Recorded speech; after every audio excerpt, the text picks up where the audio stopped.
सबके ऊपर भी खूब छिड़क दो, गर्मी है कोई। ओम तत्सत श्रीमते रामचंद्राय नमः।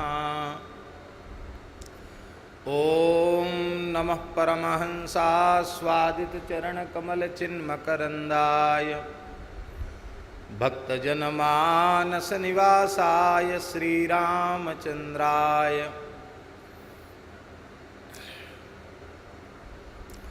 वागीशायस्य वदने लक्ष्मीर्यस्य च वक्षसि यस्यास्ते हृदये संवित्तं नृसिंहमहं भजे। विश्वसर्गविसर्गादिनवलक्षणलक्षितं श्रीकृष्णाख्यं परं धाम जगद्धाम नमामि तत्। नमामि गंगे तव पादपङ्कजं सुरासुरैर्वन्दित दिव्यरूपं। भुक्तिं च मुक्तिं च ददासि नित्यं भावानुसारेण सदा नराणाम्।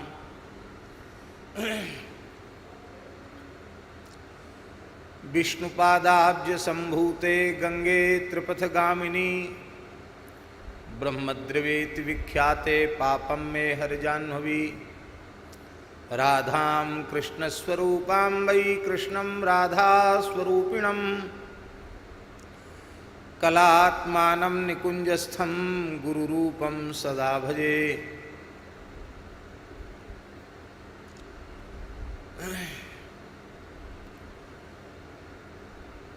आञ्जनेयमतिपाटलाननं काञ्चनाद्रिकमनीयविग्रहं पारिजाततरुमूलवासिनं भावयामि पवमाननन्दनं। यत्र यत्र रघुनाथकीर्तनं तत्र तत्र कृतमस्तकाञ्जलिं वाष्पवारि परिपूर्णलोचनं मारुतिं नमत राक्षसान्तकम्।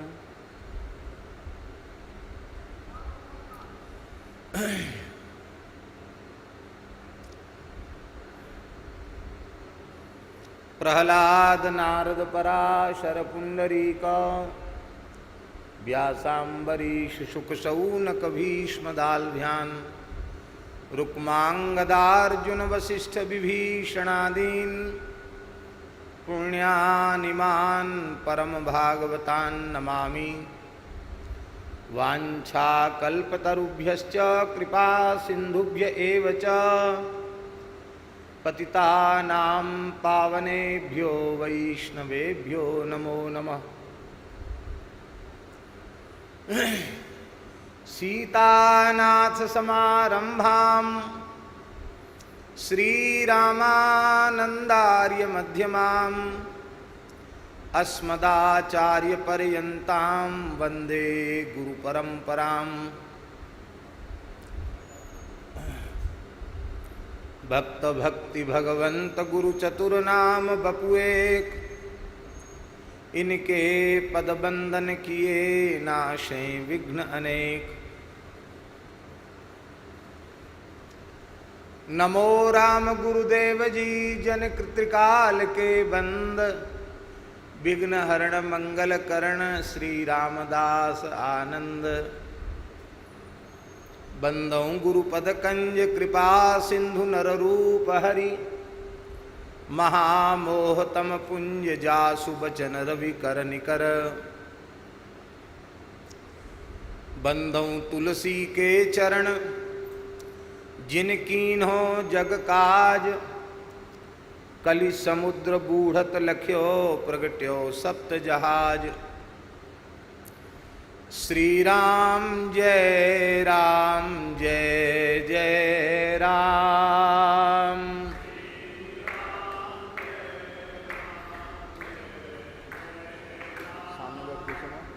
श्री राम जय जय राम।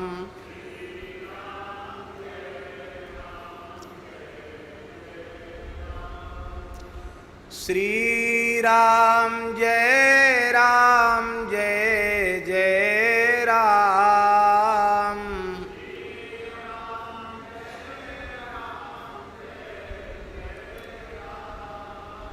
श्री राम जय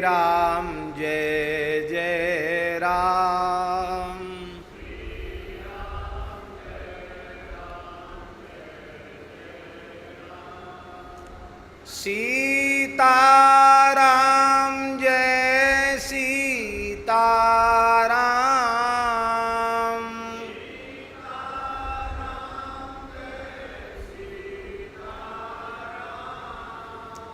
राधे श्याम जय राधे श्याम।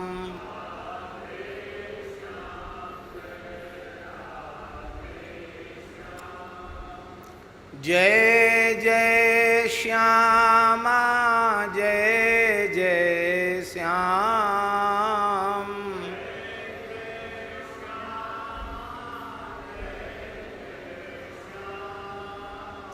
जय जय श्री वृंदावन धाम।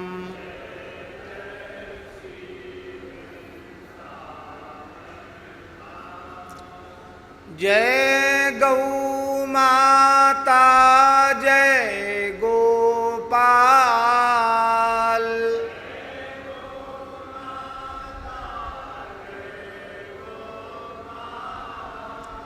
भक्त वत्सल प्रभु दीन दयाल।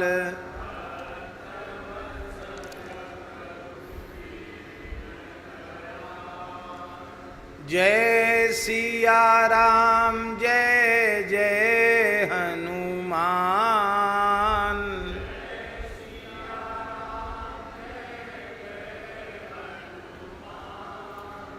श्री गुरु रामानंद भगवान।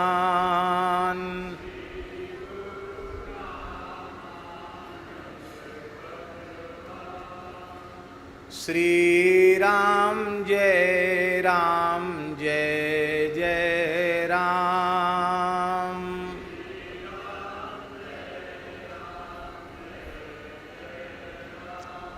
श्री सीताराम नाम महाराज की जय। श्री नित्य साकेत बिहारिणी बिहारी जी महाराज की जय। श्री यमुना महारानी की जय। श्री यमुना पुलिन बिहारिणी बिहारी जी महाराज की जय। श्री बंसीवट बिहारिणी बिहारी जी महाराज की जय। श्री गोपीश्वर महादेव की जय। श्री अन्नपूर्णा माता की जय। श्री गिरिराज महाराज की जय। यज्ञेश्वरी जगज्जननी गौ माता की जय। अखिल गोवंश की जय। श्री सूरश्याम गोधाम की जय। श्री जड़खोर गोधाम की जय। श्री पथमेड़ा गोधाम की जय। श्री 84 कोस ब्रजमंडल धाम की जय। श्री हनुमान जी महाराज की जय। श्री मलूकदास जी महाराज की जय। श्री पहाड़ी बाबा जी महाराज की जय। श्री भक्तमाली जी महाराज की जय। श्री काश्मीरी बाबा जी महाराज की जय। पूज्य श्री प्रेम भिक्षु जी महाराज की जय। सब संतन की जय। गोस्वामी श्री तुलसीदास जी महाराज की जय। जय जय श्री राधे। जय जय श्री सीताराम। हर हर महादेव। हरिशरणम। भक्तवांछा कल्पतरु भक्तवत्सल शरणागत वत्सल भगवान श्री सीताराम जी महाराज की महती कृपा करुणा से श्रीधाम वृंदावन में श्री मलुक पीठ में श्री ठाकुर जी की गुरुजनों की संतों की चरण सन्निधि में हम आप सबको मानव जीवन का सर्वोत्कृष्ट फल सत्संग विनय पत्रिका के माध्यम से सुलभ हो रहा है। पद संख्या 30 तक हो चुका है। कल पूज्य श्री बलराम दास जी को, लक्ष्मण दास जी को, अशोक जी को सूचित नहीं कर सके और इनका ये पद छूट गया।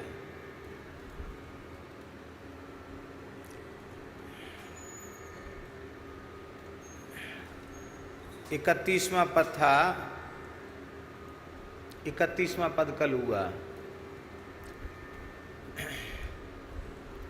इस पद की चर्चा तो हम कल कर चुके हैं, लेकिन अत्यंत संक्षिप्त चर्चा।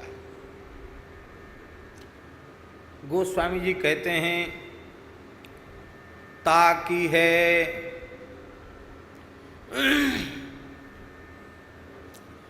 ताकी है तम की, ताकी ओर को, ताकी है तम की, ताकी ओर को, जाके है सब भांति भरोसो, कपि केसरी किशोर को। उस भाग्यशाली जीव की ओर तमक करके, लाल पीली आंख दिखा करके, गुर्रा करके, क्रोध करके किसकी देखने की हिम्मत है? जिसने सब प्रकार से केसरी किशोर श्री हनुमान जी का आश्रय ले रखा है, उसको लाल पीली आंख दिखाने की किसी की हिम्मत नहीं है। उसे क्रोध भरी दृष्टि से कोई नहीं देख सकता है। श्री हनुमान जी महाराज कैसे हैं? बोले जनरंजन।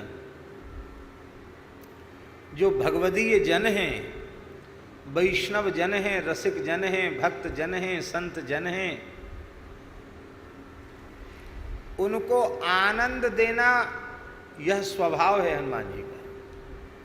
भक्तों को, रसिकों को, संतों को निरंतर आनंद देना, यह हनुमान जी का स्वभाव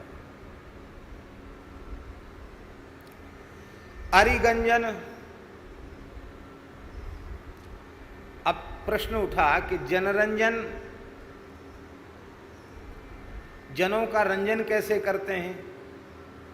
भक्त जनों का, साधु जनों का, वैष्णव जनों का रंजन कैसे करते हैं? तो अरिगंजन। उनके षड विकार रूप जो भयंकर अरि हैं, शत्रु हैं, कामक क्रोधादि, उनको समाप्त करके उन्हें आनंदित करते हैं।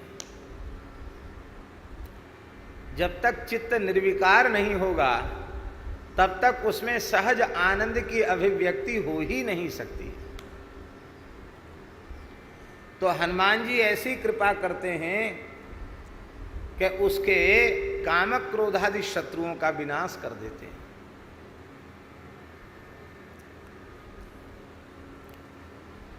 तो बोले महाराज,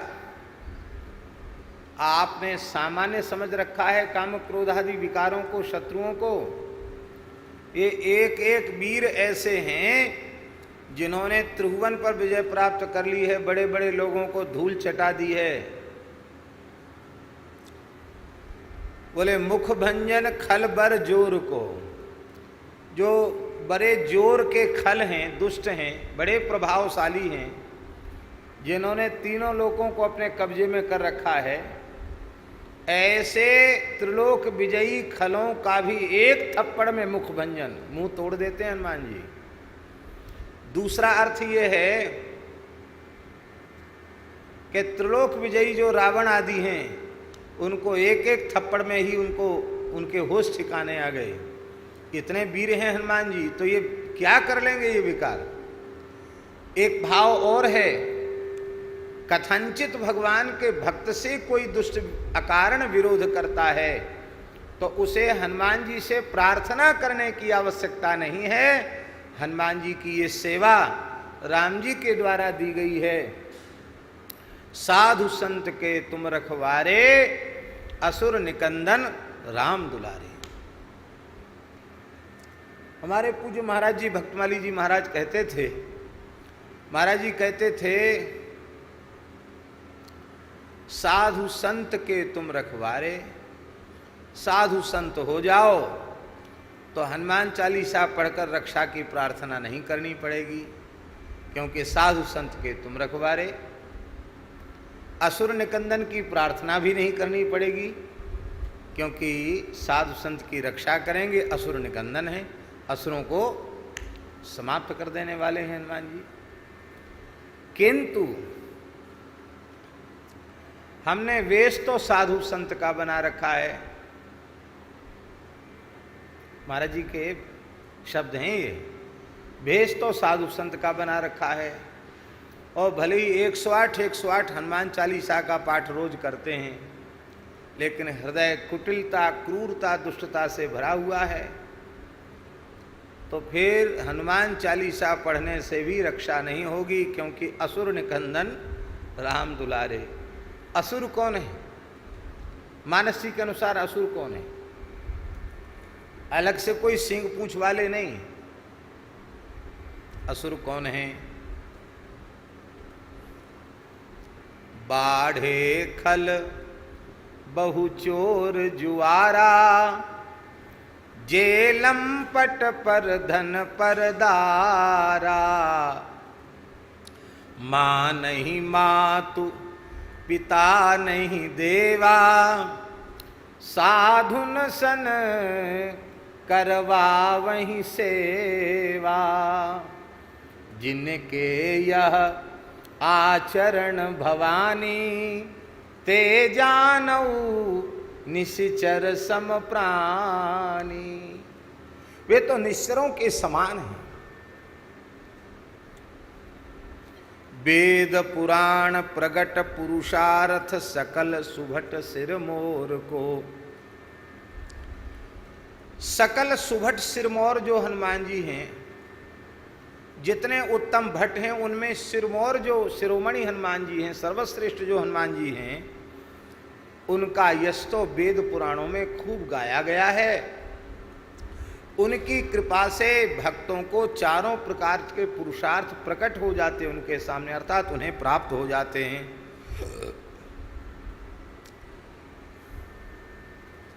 जिसको कोई बसा नहीं सकता, जो उजड़ गए हैं बेचारे, उन उजड़े हुओं को हनुमान जी बसा देते हैं। और जिनको लोग सोचते कि इनका तो कभी कुछ बिगड़ने वाला ही नहीं, इनको कोई हिला भी नहीं सकता, पक्के जमे हुए, उनको हनुमान जी उखाड़ देते हैं। उथ पे थपन थपे उथपन पन।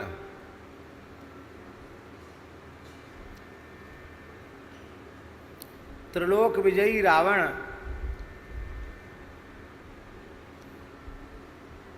जिसे लात मारकर भगा दे, निकाल दे, उसको स्थापित कौन कर सकता था?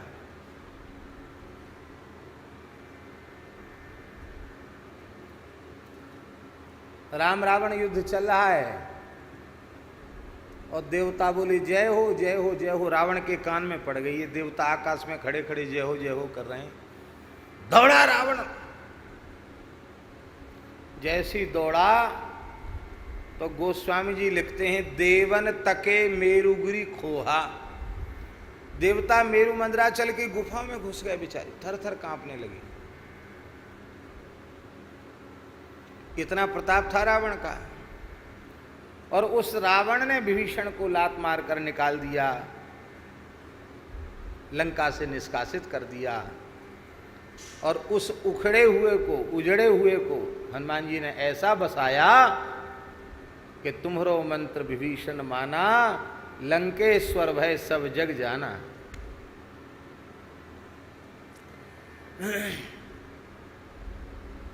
एक हंसी की बात याद आ गई, कह दें। एक छोटा बच्चा था, विद्यार्थी हमारे महाराज जी के पास। उसके बड़े भाई को लोग लंकेश कहने लग गए। लंकेश, विद्यार्थियों में चिढ़ाने के लिए नाम धर देते ना कुछ न कुछ, उसको कहने लगे लंकेश। तो उसका भाई महाराज जी के पास रोने लगा, बोले हमारे भैया को लोग लंकेश कहते हैं, अब मैं यहाँ नहीं रहूँगा, चला जाऊँगा, मेरे भाई का नाम बिगाड़ते हैं। महाराज जी बोले पहले लंकेश शब्द सुन करके दुखी होने की आवश्यकता रही, अब आवश्यकता नहीं है, क्योंकि पहले लंकेश रावण था, अब तो लंकेश विभीषण हैं। परम भागवतों में उनकी गणना है, वे प्रातः स्मरणीय हैं, भगवान के महान भक्त हैं, भगवान के बनाए हुए लंकेश हैं। तो अब लंकेश नाम लेने से पाप नष्ट हो जाएंगे। ऐसा बढ़िया समाधान महाराज जी ने कहा। इसके बाद लोगों ने लंकेश कहना ही बंद कर दिया। बोलो वृंदावन बिहारी। उसके भाई को समझा, उसको समझाया कि बुरा मानने की जरूरत नहीं है, लंकेश माने विभीषण होता है, तो तुम भक्त नहीं होगे तो भी इतने ब्राह्मण कहते लंकेश, तो तुम लंकेश विभीषण हो जाओगे।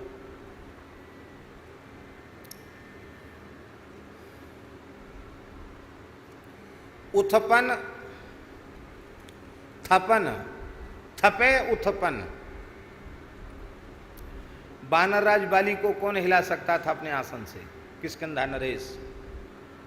पर हनुमान जी महाराज राम लक्ष्मण को ले आए, मित्रता कराई और उस बाली का एक बाण में वध करवा दिया।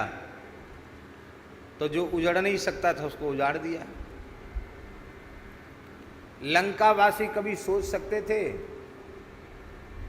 कि चारों ओर से समुद्र है, लंकनी सुरक्षा में है, छाया ग्राहिणी बीच में है, 1200 किलोमीटर का समुद्र बीच में है, यहाँ तो किसी की हिम्मत ही नहीं जो यहाँ आ सके, और ऐसी लंका में आग लगा दी हनुमान जी ने। तो उथपे थपन, थपे उत्पन पन, ऐसी आपका पन है, प्रतिज्ञा है। विबुध वृंद बंदी छोर को, आपके जैसा देवताओं को रावण के कारागार से मुक्त कराने वाला और कौन है? आप बंदी छोड़ हैं। बंदी छोड़ का मतलब होता है जेल खाने में पड़े हुए कैदियों को छुड़ाने वाले को बंदी छोड़ कहते हैं। आपने सुना है ग्वालियर में एक बड़ा पवित्र गुरुद्वारा है। हम अपने पूज्य श्री पहाड़ी बाबा महाराज के साथ, गुरुदेव भगवान के साथ दर्शन करके आए कई बार। उस गुरुद्वारे का नाम है श्री दाता बंदी छोड़। क्या नाम है? श्री दाता बंदी छोड़। तो वो ऐतिहासिक गुरुद्वारा है। उसमें सिख परंपरा के 10 गुरुओं में एक गुरु महाराज सदगुरु साहब, शायद हरगोविंद साहब, संभवतः यही नाम होगा, हरगोविंद सिंह जी महाराज। उनको मुसलमानों का जमाना था, तो जहाँ आज पवित्र गुरुद्वारा है वहाँ ग्वालियर के किले में मुगलों ने अन्यायपूर्वक गुरु महाराज को बंदी बना लिया जेल में। तो पूरे भारतवर्ष से हिंदू लोग आ करके उस पर्वत की परिक्रमा करने लगे जिसमें गुरु महाराज को बंदी बनाया गया था। बड़ा प्रतिबंध लगाया मुगल बादशाह ने, लेकिन कोई मानने के लिए तैयार नहीं, लोग मरने के लिए तैयार। जहाँ गुरु महाराज बंधे हैं उसको लोग दंडवत करते जाते, उसकी परिक्रमा करते। अंत में वो शासन मुगलों का हिल गया और उन्होंने कहा कि हम गुरु महाराज को छोड़ सकते हैं। गुरु महाराज जहाँ बंद थे वहाँ 50 हिंदू और पहले से बंद थे। उन पर भी यही आरोप था कि इनके धर्म प्रचार से इस्लाम खतरे में। तो इस्लाम को धर्म निंदा कानून, इन्होंने इस्लाम की निंदा की है, इस्लाम विरोधी हैं और हिंदू समर्थक हैं। इसी आरोप में उन सबको बंदी बनाया गया। गुरु महाराज ने कहा कि हम मुक्त नहीं होना चाहते। क्यों? बोले ये जितने हैं सबको मुक्त करो तब हम मुक्त होंगे, इनके साथ मुक्त होंगे तो होंगे, नहीं तो यहीं रहेंगे, कोई बात नहीं, राम राम करना, कहीं रहो। तब मुगल बादशाह ने फरमान जारी किया कि तुम्हारे कुर्ता की कली पकड़ करके जितने लोग बाहर आ सकें कारागार के, उतने लोग बाहर आ सकते हैं। तो गुरु महाराज ने इतना बड़ा कुर्ता धारण किया जिसमें 50 कलियां थीं, तो एक एक कली सबने पकड़ ली और सबके सब एक साथ बाहर हो गए, पूरी जेल खाली हो गई। वहाँ ऐतिहासिक गुरुद्वारा है श्री दाता बंदी छोड़। तो बंदी छोड़, दाता तो विशेषण है, सबकी मुराद पूरी करने वाले, सबका मनोरथ पूरा करने वाले दाता, और बंदी छोड़ माने कारागृह में बंद लोगों को मुक्त कराने वाले श्री हनुमान जी महाराज भी बंदी छोड़ हैं। और गोस्वामी जी यह शब्द इसलिए भी कह रहे हैं क्योंकि गोस्वामी जी को कारागृह से छुड़ाने वाले हनुमान जी महाराज ही हैं। बड़ी सुंदर कथा है।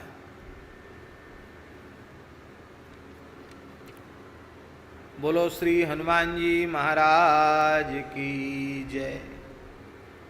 अब सुना ही देते हैं कथा, कल हमने नहीं सुनाई, चलो आज एक नई बात बता देते हैं।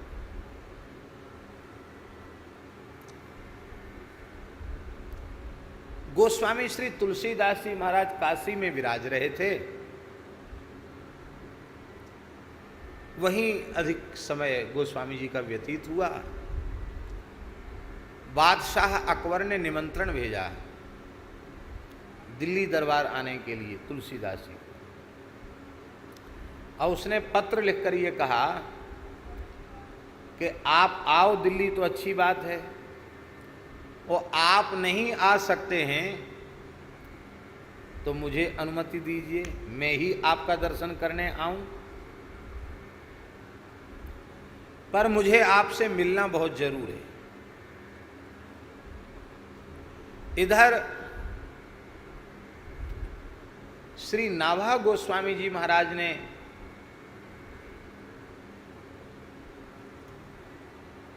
श्री नाभा गोस्वामी जी महाराज ने भक्तमाल ग्रंथ पूर्ण किया था। उस ग्रंथ की पूर्णता के उपलक्ष्य में ज्ञान गुदरी तुलसीराम दर्शन में वो विशाल भंडारा करना चाहते थे, तो पूरे 4 धाम 7 पुरियों में न्योता गया था नाभा जी की ओर से। तो वो निमंत्रण तुलसीदास जी महाराज के पास भी गया था कि आप भी पधारें।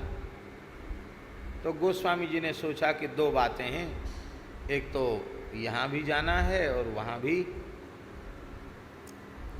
तो वृंदावन होते हुए हम दिल्ली चले जाएं। बादशाह को आने की अनुमति इसलिए नहीं दी, लाव लश्कर के साथ आएगा, काशी वासियों को पीड़ा होगी, तीर्थ की अमर्यादा होगी, इसलिए वो गंदगी यहां तक ना आवे, हम ही वहां पहुंच जाएं। इस विचार से गोस्वामी जी ने आने का संकेत किया। वृंदावन की बात तो आपको ज्ञात ही है। वृंदावन में गोस्वामी तुलसीदास जी महाराज आकर राम गिलोला नामक स्थान में रुक गए। ये बाराघाट से थोड़ा आगे चलते हैं तो राम गिलोला स्थान है, वहां गोस्वामी तुलसीदास जी महाराज विराजे। निम्बार्क संप्रदाय का स्थान है, वहां तुलसीदास जी महाराज आके विराजे। और उनके मन में आया कि विशाल भंडारा है, झरा भंडारा है, 4 धाम सप्तपुरियों से साधु आए हैं, बड़ी भीड़ होगी, और ऐसी भीड़ भाड़ में अपने जाने का बहुत मन नहीं है। रही मिलने की बात तो भंडारा संपन्न हो जाएगा, भीड़ भाड़ खत्म हो जाएगी, उसके बाद हम श्री नाभा जी का दर्शन करेंगे। और कुछ न कुछ प्रसाद तो भंडारे का किनका मिल ही जाएगा, तो किनका प्रसाद ले लेंगे और भोज भंडारे खाने से कोई प्रयोजन नहीं। ऐसा तुलसीदास जी महाराज का मन था। इसलिए आपने विचार कर लिया था कि हमको नहीं जाना है। आप जप कर रहे थे, भजन कर रहे थे, उसी समय गोपीश्वर महादेव प्रकट हो गए और गोपीश्वर महादेव ने कहा, जैसे ही गोपीश्वर महादेव प्रकट हुए, गोस्वामी जी ने चरणों में साष्टांग प्रणाम किया और उन्होंने कहा, गोपीश्वर महादेव ने कहा कि आपको भंडारे में अवश्य पहुंचना चाहिए, क्योंकि कर्ण प्रसाद तो मिल जाएगा, पर सारे भारतवर्ष का संत समाज आया है, इतने संतों का एक स्थान पर दर्शन कैसे होगा? तो एक प्रकार से यह अपराध हो जाएगा आपके द्वारा, और आपके जाने से सबको प्रसन्नता हो जाए। आप जरूर जाइए। बहुत से संत भंडारे में कहीं नहीं जाते, पर झरा भंडारा हो तो जरूर जाएंगे। हमारे संज्ञान में भी ऐसे संत हैं जो कहीं भंडारा नहीं खाते, पर कहीं झरा का नाम आ जाए तो जरूर जाएंगे। तो मैंने पूछा कि झरा में क्यों जाते हैं? बोले एक ही लाभ होता है, पूरे भेष का दर्शन एक जगह हो जाता है और वहाँ झरा भंडारे से शीत प्रसाद लेकर के होता। ऐसे सब तो आप पीछे से जाओगे तो सब संतों का दर्शन तो नहीं होगा। और देखो, संत दो काम करते बहुत अच्छे लगते हैं। खूब संत भगवान बैठे हों और कोई तिलक कर रहा हो, कोई माला झोली में हाथ लेके राम राम कर रहा हो, कोई पाठ कर रहा हो, कोई ध्यान कर रहा हो, कोई पूजा कर रहा हो। तो ऐसे भजन साधन में लगे हुए संतों का दर्शन करके चित्त में बड़ी प्रसन्नता होती।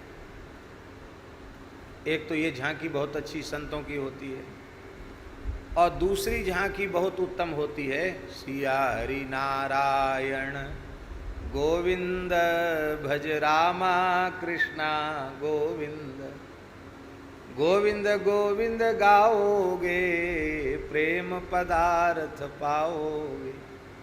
सिया हरि नारायण गोविंद भज रामा कृष्णा गोविंद, बोलो संतो हरि हरि मुख पर मुरली अधर धरी। तो संत जब कीर्तन करते हुए प्रसाद पाते हैं बड़े अच्छे लगते हैं।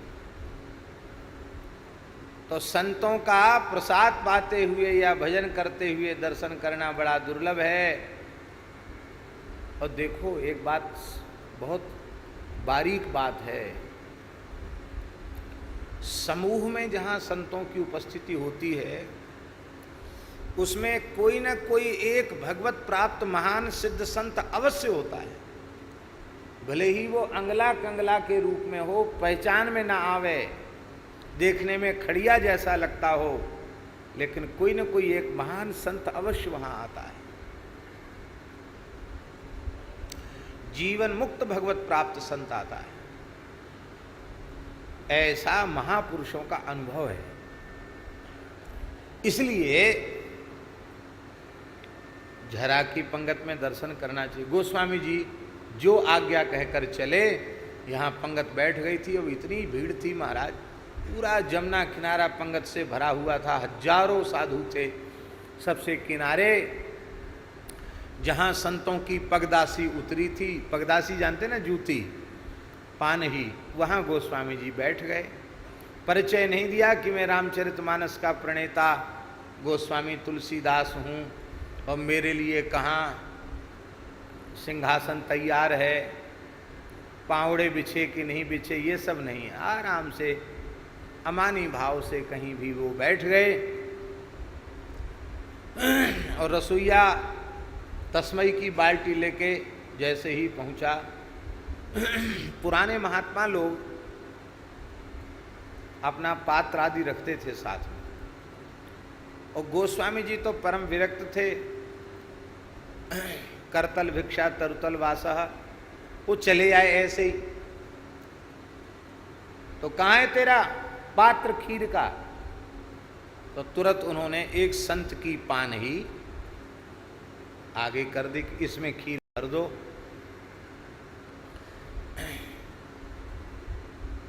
जो जिसका सेवन करता है उसका कुछ न कुछ तत्व, कुछ न कुछ असर, कुछ न कुछ प्रभाव उसमें आ जाता है। रसोइया प्रायः अग्नि के निकट रहते हैं तो अग्नि तत्व उनमें अधिक होता है, इसलिए रसोइयों से झगड़ा नहीं करना चाहिए, तुरंत गर्म हो जाते महाराज रसोई। प्रायः आप देखना हमारे त्यागी जी तो ऐसे गर्म नहीं होते हैं, लेकिन प्रायः रसोइया जो है ना अग्नि के पास रहने वाले वो गर्म हो जाते हैं।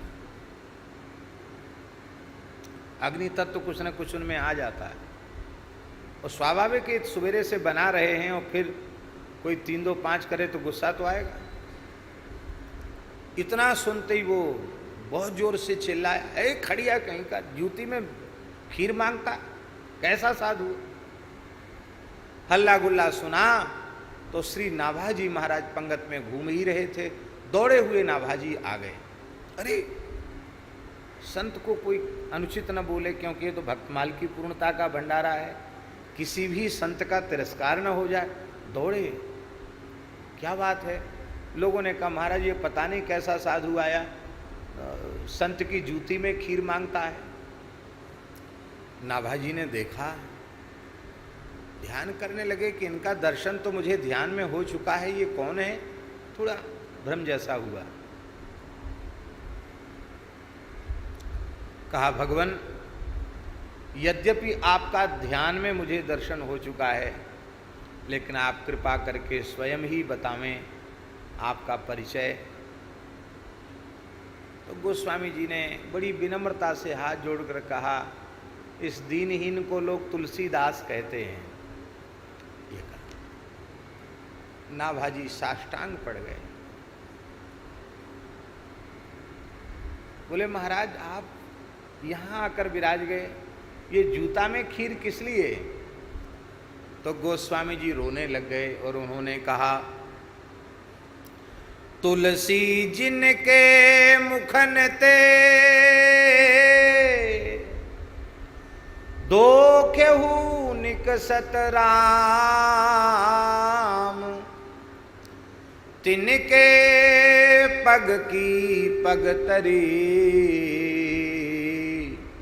मेरे तन को चाम। धोखे से जिसकी जिह्वा से एक बार राम नाम निकल गया है, मैं चाहता हूं उस एक बार राम नाम लेने वाले के पैर की जूती हमारी चमड़ी से बना दिया जाए, मेरे शरीर का चर्म उसके चरण की सेवा में पहुंच जाए, जूती बन जाए मेरी चमड़ी की।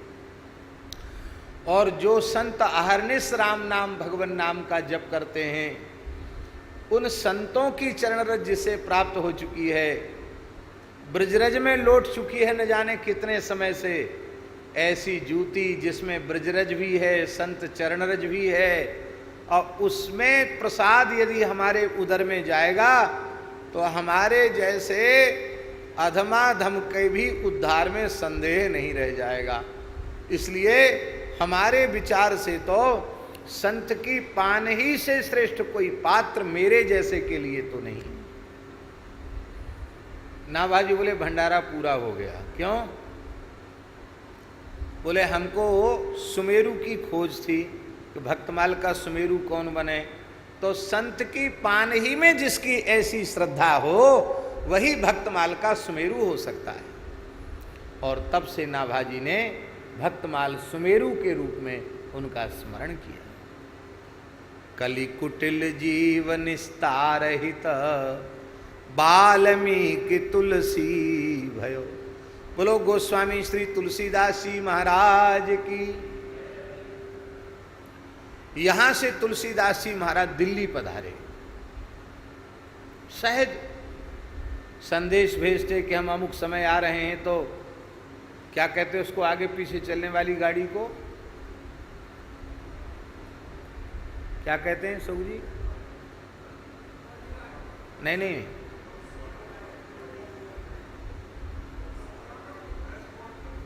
हैं एस्कॉर्ट। वो पुलिस की आगे गाड़ी चलती है, पीछे गाड़ी चलती है।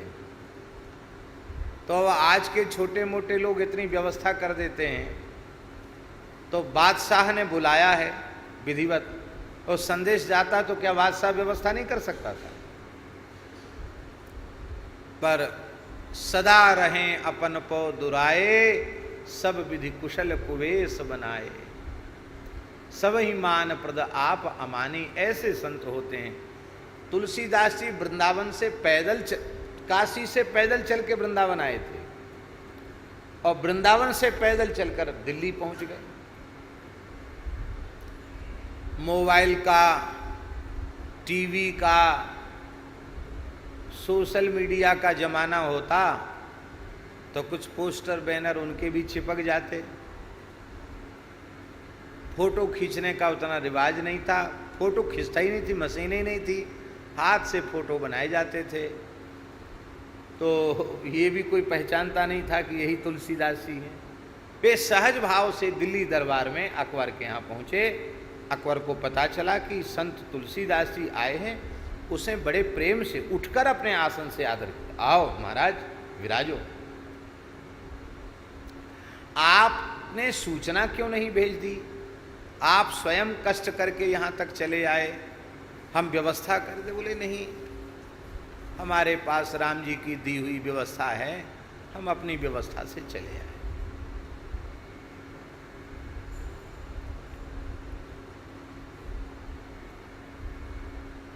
राम जी की दी हुई व्यवस्था जानते हैं? पैर राम जी की दी हुई व्यवस्था है। देखो एक बात बताएं, राम जी की दी हुई व्यवस्था में दुर्घटना की संभावना बहुत कम है, और मनुष्य की बनाई व्यवस्था जितनी उत्तम कोटि की व्यवस्था उतनी खतरनाक। अब मनुष्य ने साइकिल बना दी। हम तो भगवान की दया से साइकिल चलाना आता हमको नहीं है, और हम सीखे भी नहीं।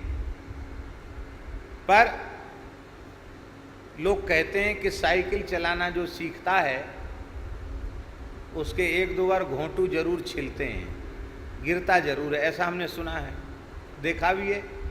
सीखने वाले उनके हाथ पांव थोड़े छिल जाते हैं, बिना घोंटू में कुछ लगे, चोट चपेट लगे भी, साइकिल चलाना नहीं आता।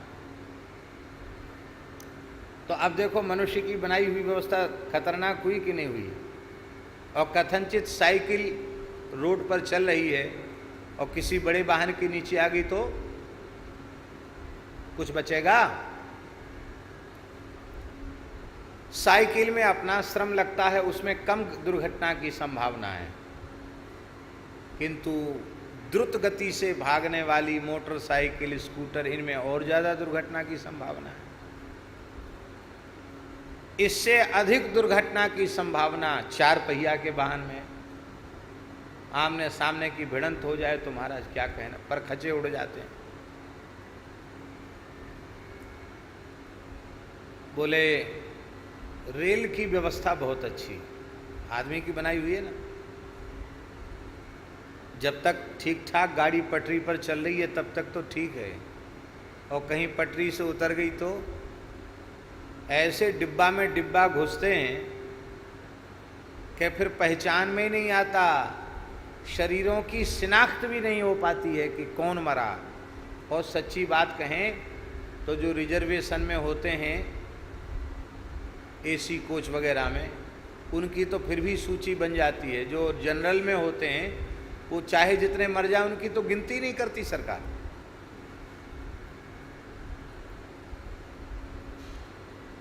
सबसे बढ़िया व्यवस्था हवाई जहाज की, हेलीकॉप्टर, हवाई जहाज, क्या कहना। पर सबसे खतरनाक हुई है रेल वाला, बस वाला, चार पहिया वाला तो बच भी जा सकता है, लेकिन कहीं ऊपर क्रैश हो गया, विस्फोट हो गया तो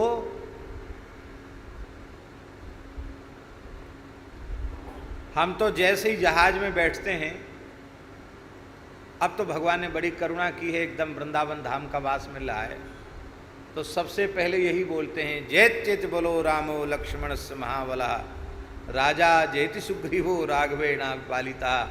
हनुमान जी की गर्जना करके तब बैठते हैं भैया।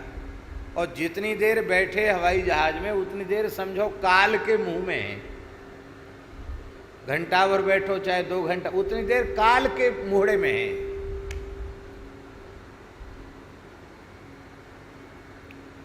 तो कितनी खतरनाक व्यवस्था है। जितनी मूल्यवान व्यवस्था और जितनी जल्दी करने वाली व्यवस्था उतनी ज्यादा खतरनाक। और पैर वाली व्यवस्था, इसमें 1 कौड़ी का खर्च नहीं है, बिना दुर्घटना की व्यवस्था है। गोस्वामी जी बोले, हम अपने वाहन से, अपनी राम जी के दिए हुए साधन से हम बड़ी प्रसन्नता पूर्वक चले आए। आपने हमें कैसे याद किया? अकबर बोला, महाराज हमने सुना है कि आप बड़े करामाती फकीर हैं, संत हैं। आपने मुर्दे को जिंदा कर दिया काशी में, आपने बड़े बड़े चमत्कार कर दिए, तमाम चमत्कार सुना दिए।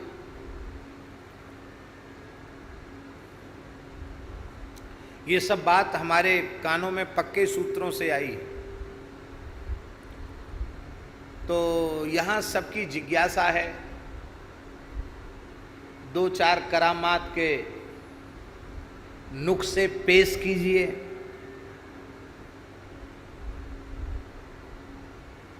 गोस्वामी जी हंसने लगे।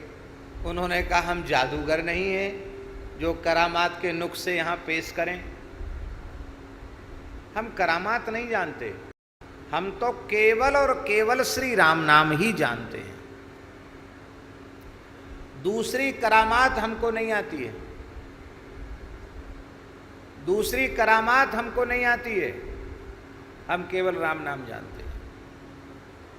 नहीं, करामात तो दिखानी पड़ेगी, चमत्कार दिखाना पड़ेगा। गोस्वामी जी ने तो सरलता से सही बात कही, सच्ची बात है।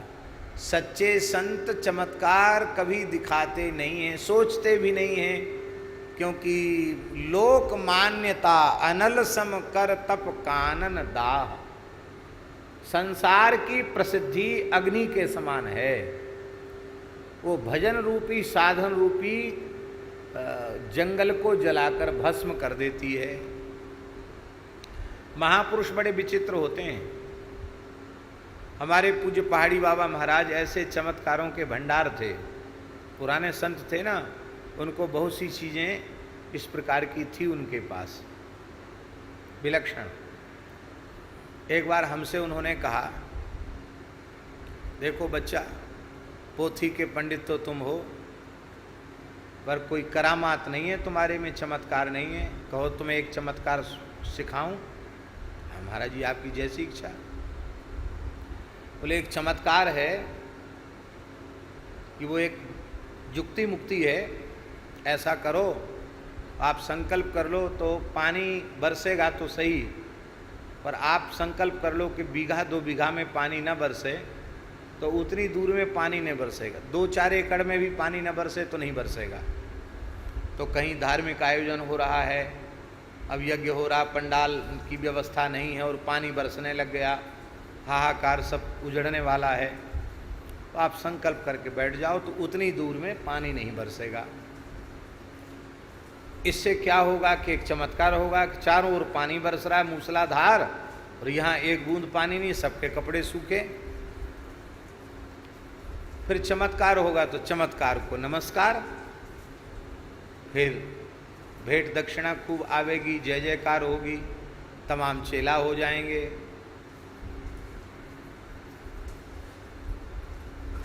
हमने कहा ठीक है।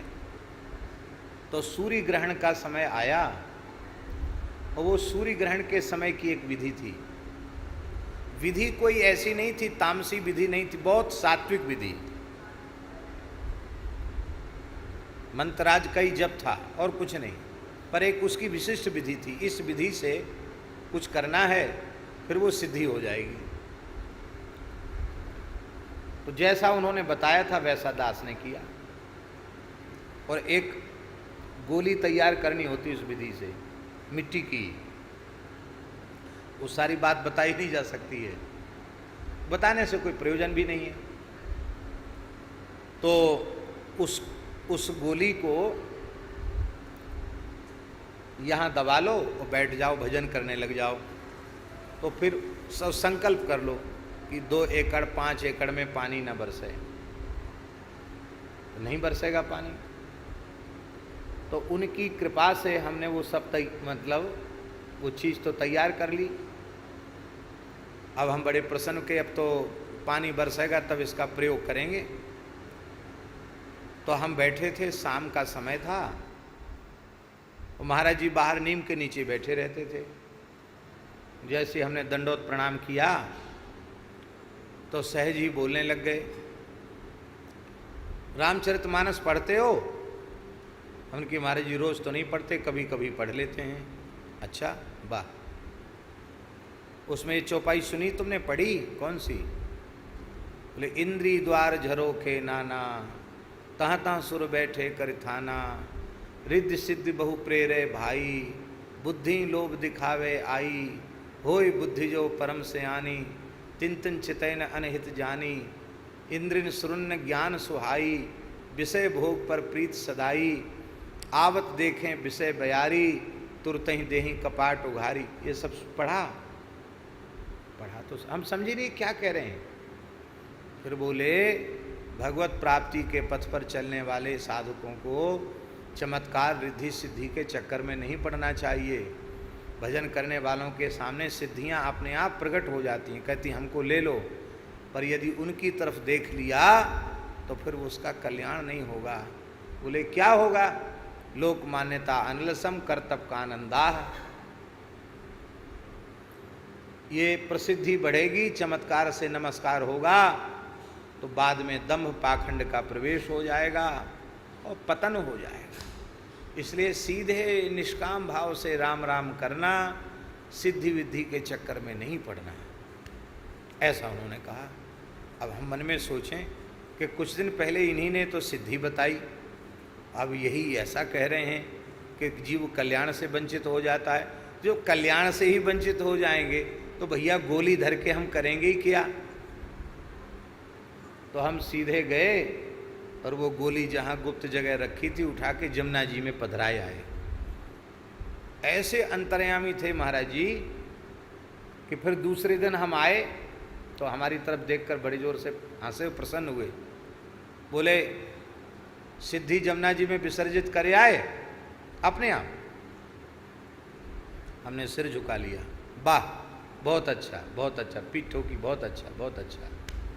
देखो अपने आप सिद्धियां सामने आती हैं, पर इनके फेर में नहीं पड़ना। इनके फेर में पड़ने से साधक का सर्वनाश हो जाता है। ऐसे गुरुदेव भगवान के चरणों में हम प्रणाम करते हैं। कैसे महापुरुष, तमाम सिद्धियां थी उनके पास, ऐसे पुराने महात्मा थे। तो सच्चे संत करामात पर विश्वास नहीं करते। किसके लिए चमत्कार दिखाना, क्यों दिखाना? हमें सिद्धि हो जाए, काय बात की सिद्धि हो जाए भाई? हरिनाम की सिद्धि हो जाए, प्रेम की सिद्धि हो जाए, सेवा की सिद्धि हो जाए तो कल्याण होगा। ये चमत्कारों की सिद्धि हो जाए तो इससे तो पतन ही होगा। फिर आप कहेंगे कि संतों के जीवन में तमाम चमत्कार दिखाई पड़ते, वे क्या हैं? वे चमत्कार वस्तुतः भगवान अपने भक्त की महिमा को बढ़ाने के लिए, और भगवान चमत्कार दिखाते हैं। भगवान चमत्कार दिखाते हैं, भक्त नहीं दिखाते हैं, भगवान चमत्कार दिखाते हैं। और वो एक कहावत है, अंधे की लोड़। अंधे की लोड़ जानते हो? अंधा आंख वाला आदमी लोड़ माने पत्थर हाथ में लेकर के कहीं प्रहार करे तो निशाने पर ठीक जाएगा कि नहीं जाएगा? कई बार अंधा आदमी भी जिसे दिखता ही नहीं, उसका पत्थर भी निशाने पर पहुंच जाता है। ऐसे ही ठाकुर जी बड़े दयालु हैं। हमारे जैसे जो अंधे हैं उनकी भी लोड़ कई बार निशाने पर लग जाती है, वो भगवान की इच्छा से लगती हैं। तो अंधे कुछ नहीं जानते, पर कोई बात मुंह से निकल गई और अंधे की लोड़ की तरह निशाने पर बात पहुंच गई। लोगों ने हल्ला करना, अरे महाराज ने तो पहले ही ऐसा कह दिया था, ऐसे हो गया ऐसे हो गया।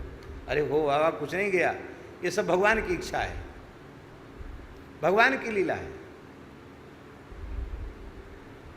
ऐसा भी हो जाता है। तो चमत्कार भगवान स्वयं कोई अपने भक्त की महिमा बढ़ाने के लिए भगवान ही कुछ न कुछ कर देते हैं। एक बंगाली परिवार में कलकत्ते में पूज्य पहाड़ी बाबा महाराज का शिवखाना, तो वहाँ हम गए, महाराज जी विराजमान थे तब। तो उस व्यक्ति ने, वो दुकान थी उनकी, और दुकान में ये जो सैमुल की रुई होती ना, इसके तकिया तोशक वगैरह और बेड शीट वगैरह, बहुत अच्छी दुकान।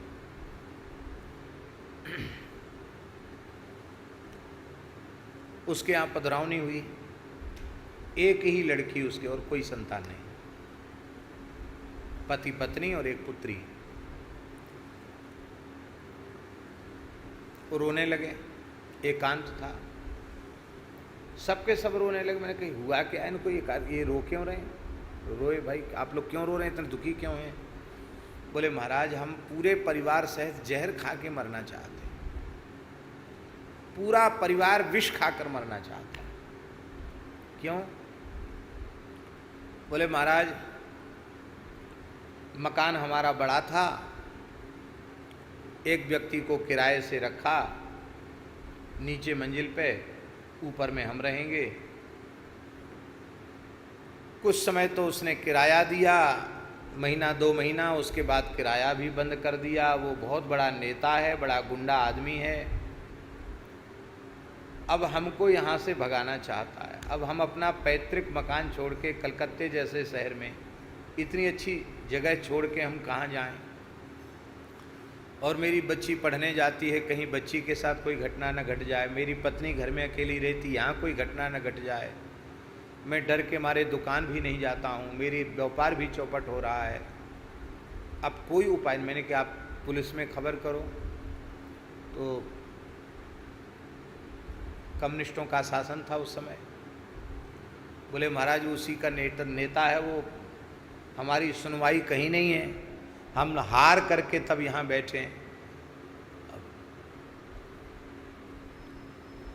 बहुत समझाया, हमने कहा भाई मरना तो ठीक नहीं है, बात समझ में नहीं आई, किराए से रह जाओ। बोले अपना घर छोड़ के किराए से कैसे रहे? अब वो पाँव ऐसे पकड़ के रोया, पाँव छोड़े नहीं। मैंने कही इससे पिंड तो छुड़ाना है।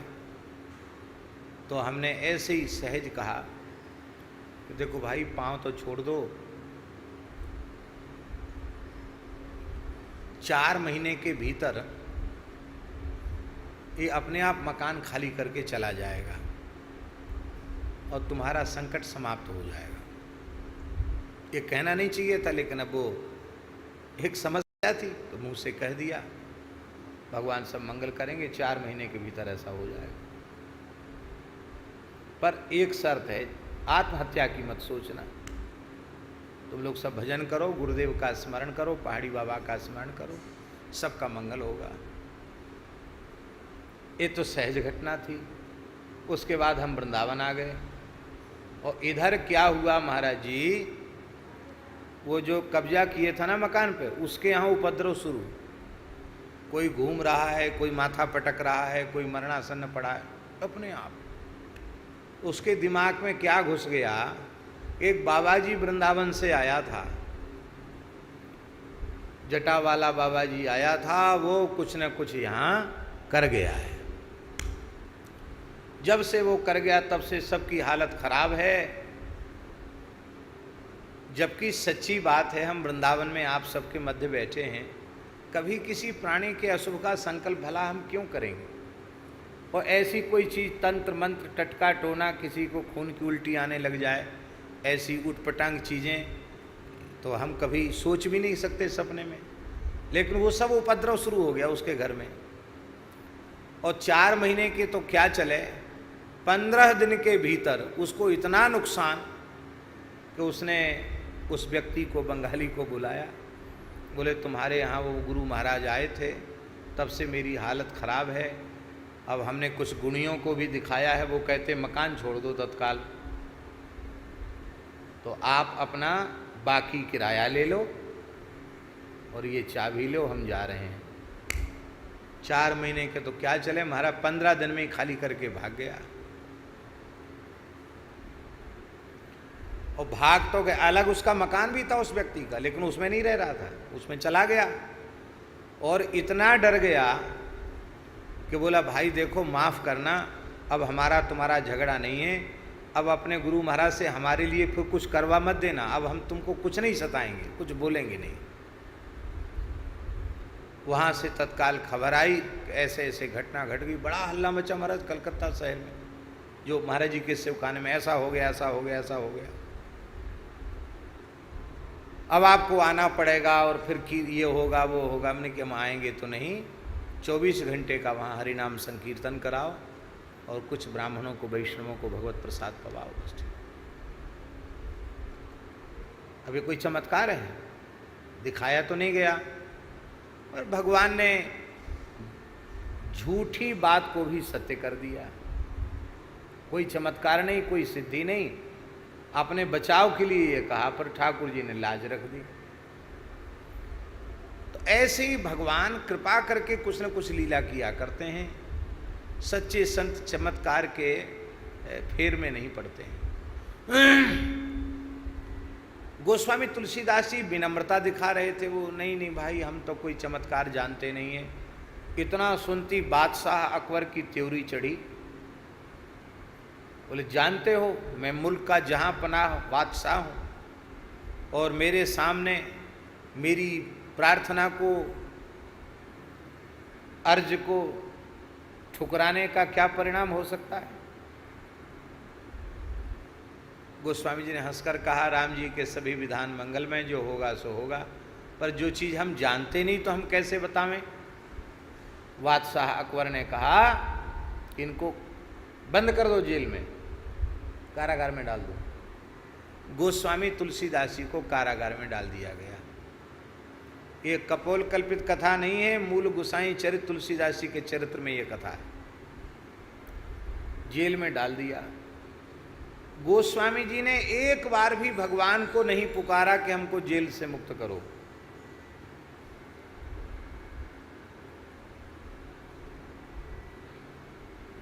राम जी को नहीं पुकारा, वहीं प्रेम से कीर्तन करने लगे।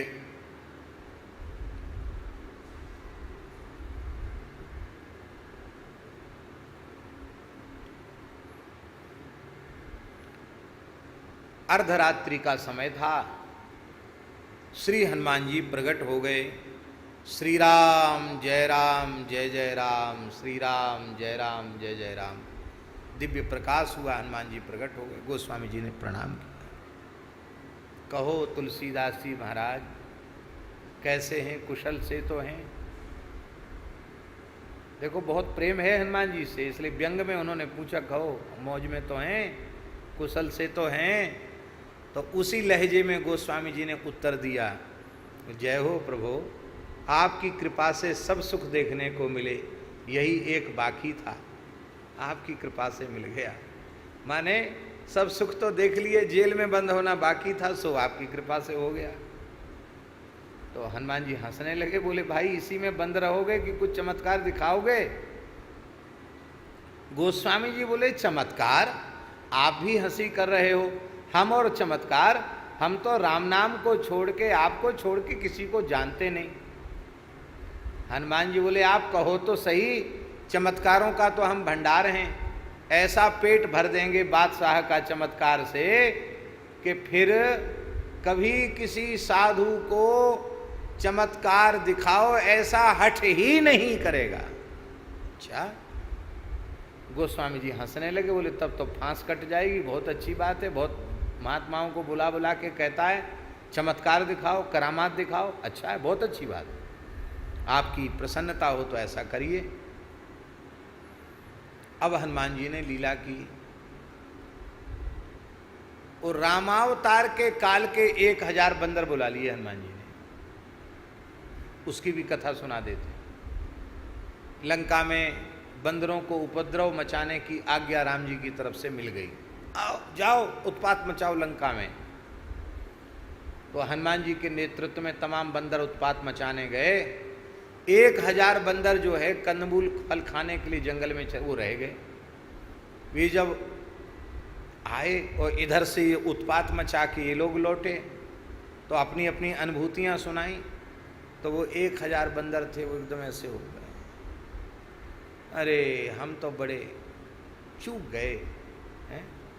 बंदर तो उत्पाती होते ही हैं, बोले क्या झिक करके उत्पात मचाते लंका में, हम वंचित हो गए, अब जाएं अब उत्पात मचा के हमें। राम जी ने कहा नहीं अब नहीं जा सकते, एक समय निश्चित था उत्पात मचाने का, वो पूरा हो गया, अब नहीं, मर्यादा नहीं की जा सकती है। वो बेचारे बहुत दुखी हो गए। हनुमान जी की सेना के थे वो सब बंदर, बोले हमारी तो मन की मन में ही रह गई, हम तो लंका में बहुत उपद्रव मचाना चाहते थे, हुआ नहीं कुछ, अब क्या होगा। हनुमान जी बोले तुमको हम अपनी रिजर्व फौज में रख लेते हैं, कहीं उत्पात मचाने का काम आएगा तो तुम्हारी ही याद की जाएगी, तुम लोग उत्पात मचाना। तो उनको हनुमान जी ने अपनी रिजर्व फौज में रखा था, उन्हीं 1000 को हनुमान जी ने याद किया, आओ दिल्ली में सबकी जरूरत है। अब तो महाराज बड़े बड़े पर्वताकार बानर प्रकट हुए, और प्रकट होकर के उखाड़ पछाड़ पेड़ गिराए, मकान गिराए, कंगूरे गिराए, हाहाकार मच गया दिल्ली में। और अकबर के महल में तो ऐसी हालत कर दी, उन बंदरों ने बेगमों के कपड़े फाड़ दिए, किसी को खरोंच दिया, किसी को काट लिया, ओ महाराज हाहाकार मची। रात का समय वैसे बादशाह को हनुमान जी कुछ नहीं, हनुमान जी तो उत्पात मचवा रहे थे, वो कुछ नहीं कर रहे थे, खड़े थे सामने। ठीक है पकड़ लाओ इसको, पकड़ लाओ। अकबर को पकड़ के लाए, 2-4 बार पटका उठा के, और इसको पूछो चमत्कार देखेगा, चमत्कार और चमत्कार देखेगा, नहीं बिल्कुल नहीं देखेंगे, बिल्कुल नहीं देखेंगे। हाय तौबा करके हाहाकार मचा। बोले हमको कैसे भी बचो, राम राम बोल नहीं तो घूसा पड़ेगा। सब राम राम बुलवाए सबसे। बोले अब हमारी छुट्टी कैसे होगी, हम संकट से मुक्त कैसे होंगे। बोले तत्काल श्री तुलसीदास जी को कारागृह से छोड़ दो और उनके चरणों में प्रणाम करके क्षमा प्रार्थना कर लो तो बच सकते हो, अन्यथा आज किसी की कुशल नहीं, आज किसी को जिंदा नहीं छोड़ा जाएगा। उसी समय आधी रात के समय बादशाह जेल में गया, तत्काल बोले खोलो, बंदी गृह से मुक्त करो। तुलसीदास जी के चरणों में अपना ताज उतार करके रख दिया। हनुमान जी पहले से समझा आए थे कि आप विनम्रता मत दिखाना, आप कहना बादशाह कुछ कसर हो तो कुछ चमत्कार और दिखाऊं, ऐसे बोल देना।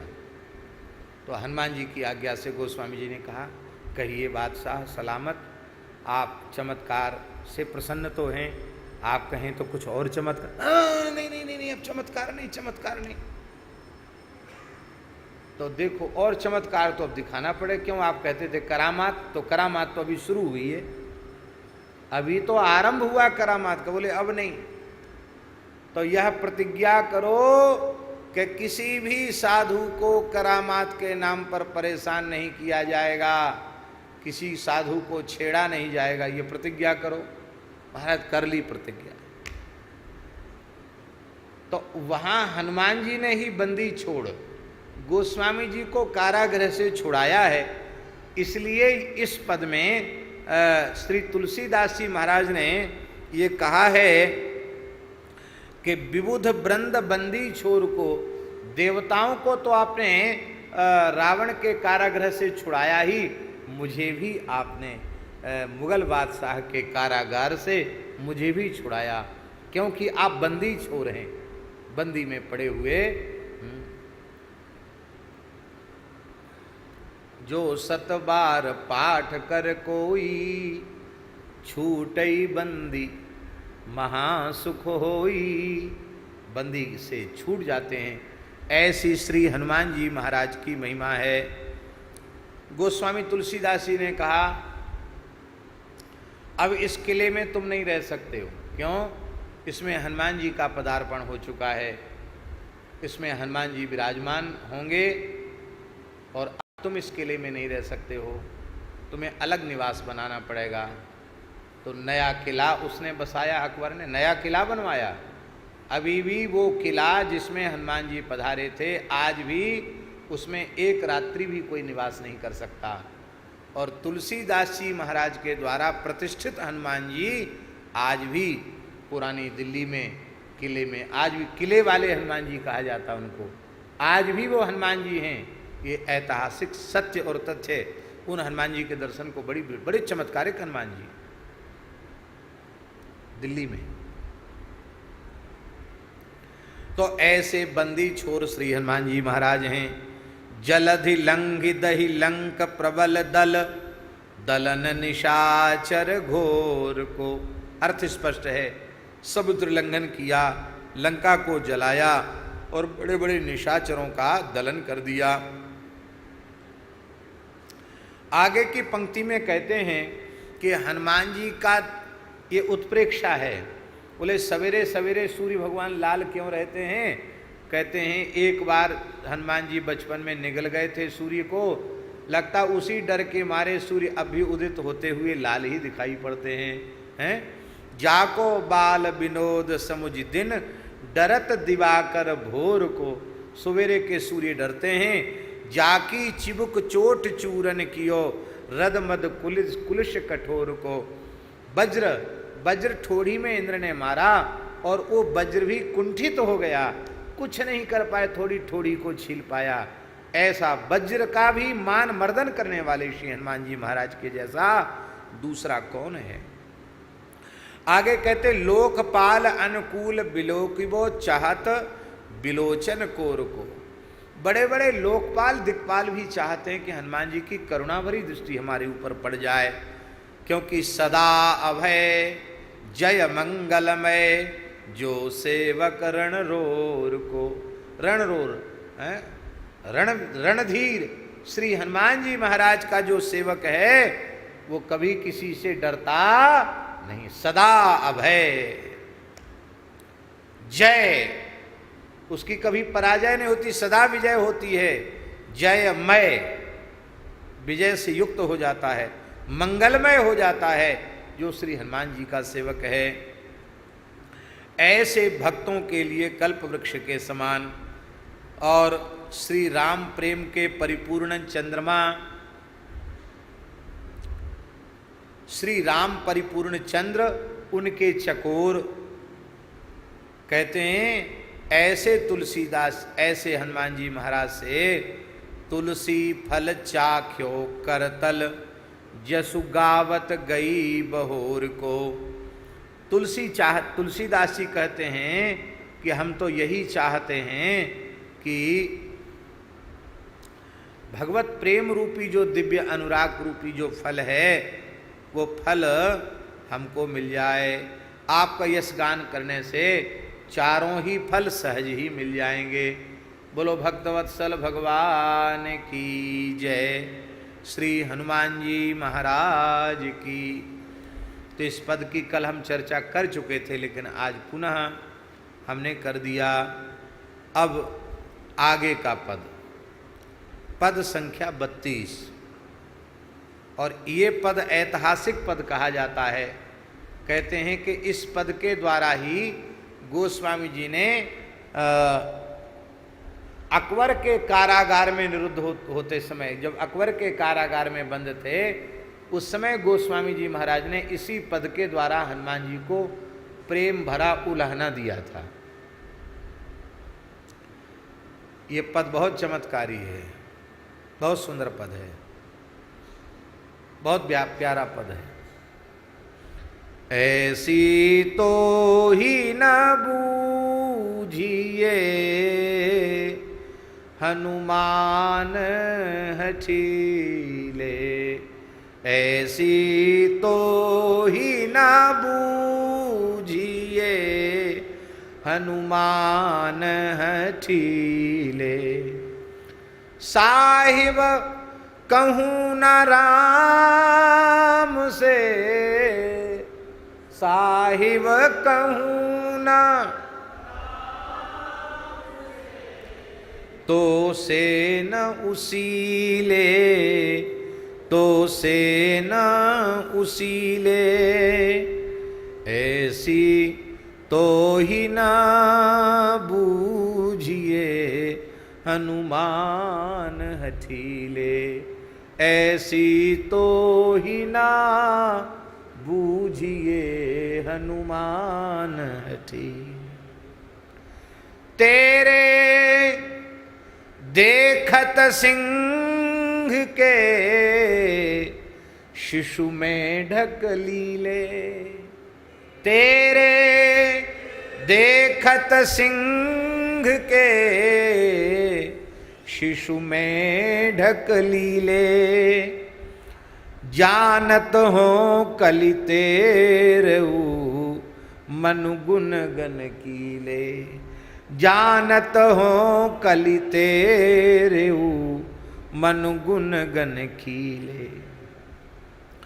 हाक सुनत दस कंध के भय बंधन ढीले, हाक सुनत दस कंध के भय बंधन ढीले, सोबल गयो किधो भय अब गर्भ गुहीले, सोबल गयो किधो भय अब गर्भ गहीले।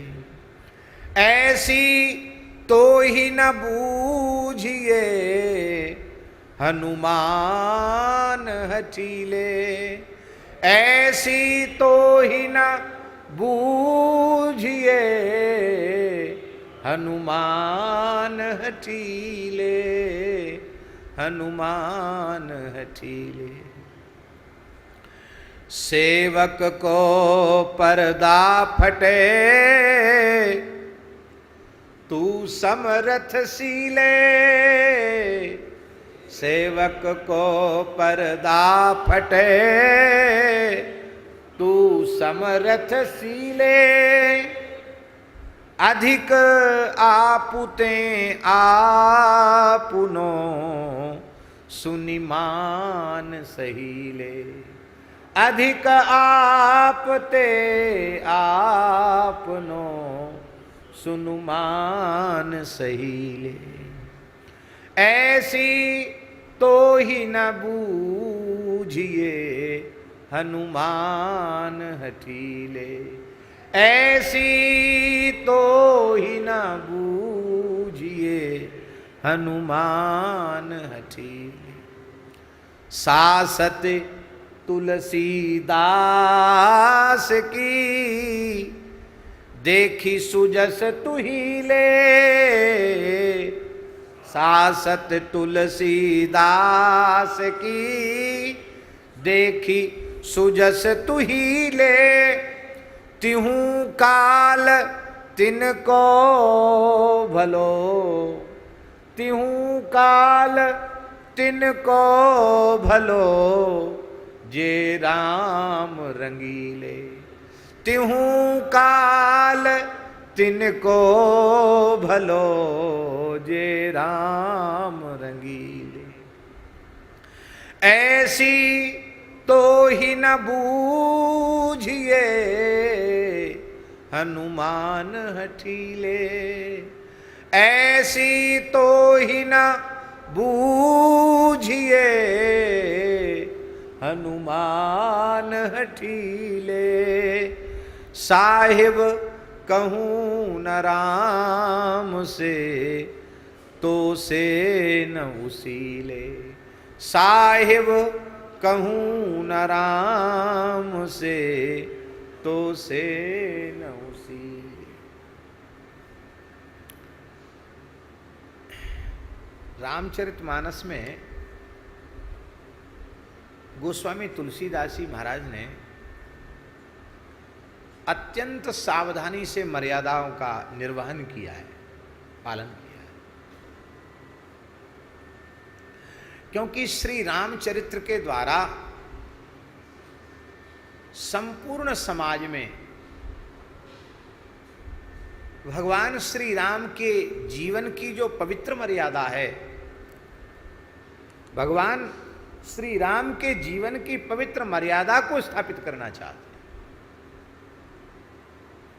इसलिए गोस्वामी जी ने बहुत सावधान होकर के रामचरितमानस में वर्णन किया है।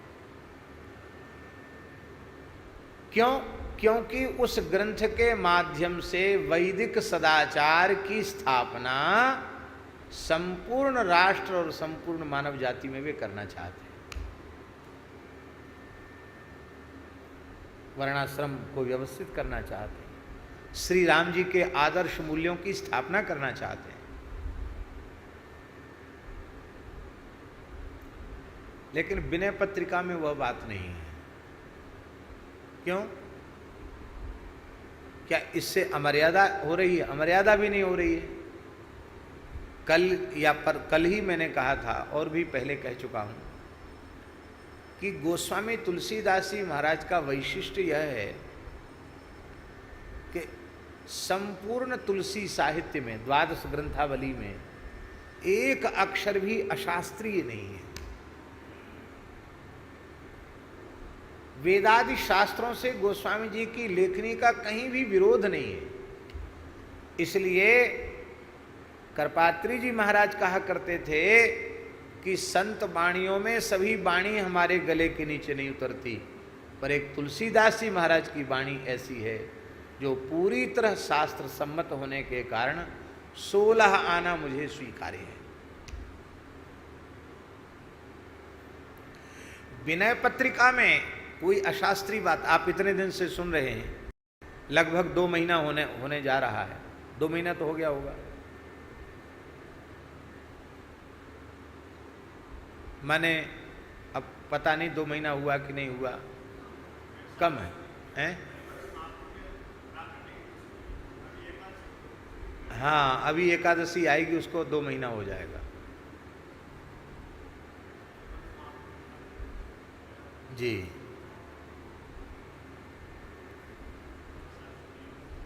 तो वैशाख शुक्ल एकादशी से शुरू हुआ था और तब से अब तक चली रही है। तो कहीं आपको ऐसा समझ में आए जहां कोई अमर्यादा वाली बात गोस्वामी जी ने कही हो? ऐसा है, संभव नहीं है। पर दास जिस परिप्रेक्ष्य में कह रहा है उसको आप ध्यान दें। विनय पत्रिका गोस्वामी जी के हृदय के भाव हैं जो अपने आराध्य के प्रति लिखे गए, इसलिए उसमें खींच भी है, उसमें रीझ भी है, क्योंकि उनको दूसरे से लेना देना नहीं, वे जिसके लिए लिख रहे हैं उसके लिए अपने मनोभाव व्यक्त कर रहे हैं।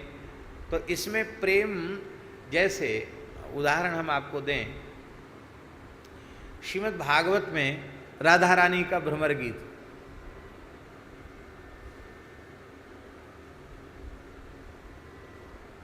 भ्रमर गीत जो है वो क्या है? मधुप कितब बंधो मास प्रशांघ्रिम सपत्न्या कुच विलुलित माला कुंकमस्मश्रुभिर्न बहतु मधुपतिस्तन माननीनाम प्रसादम यदु सदस्य विडम्ब्यम यस्य दूतस्त्वमिदृक्। यहां से आरंभ होकर के क्या कहना महाराज, भ्रमर गीत।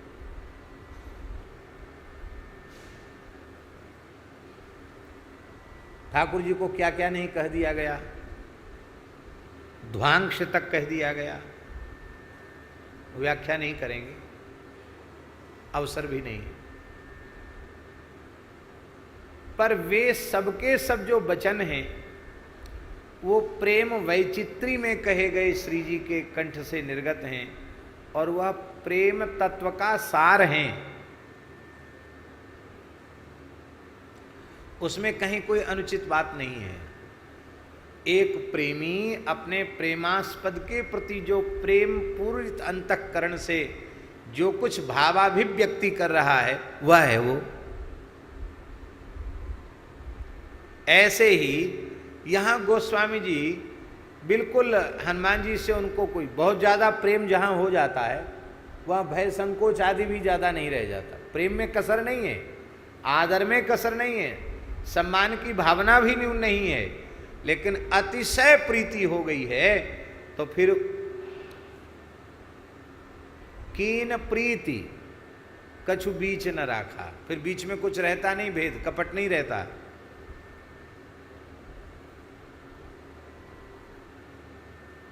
यही स्थिति है यहाँ।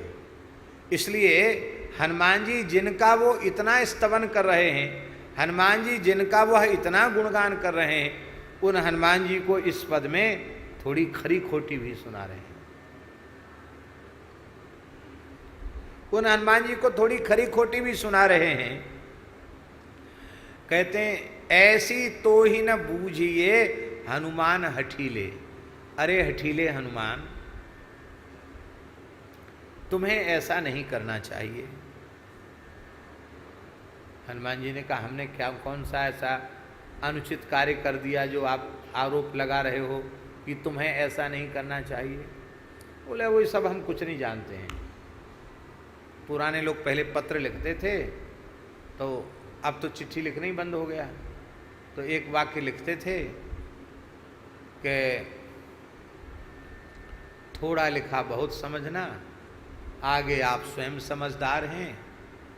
और कोई कोई लिखते थे समझदार को इशारा काफ़ी, ऐसे कुछ वाक्य लिखे जाते थे। और ये भी लोग लिखते थे कि यहाँ कुशल सब भांति सुहाई, वहाँ कुशल राखें रघुराई। ऐसी चौपाई भी लोग लिख देते थे। कुछ लोग लिखते थे अत्र कुशलम तत्रास्तु। तो पहले पत्र लिखने का भी एक बड़ा आनंद था। तो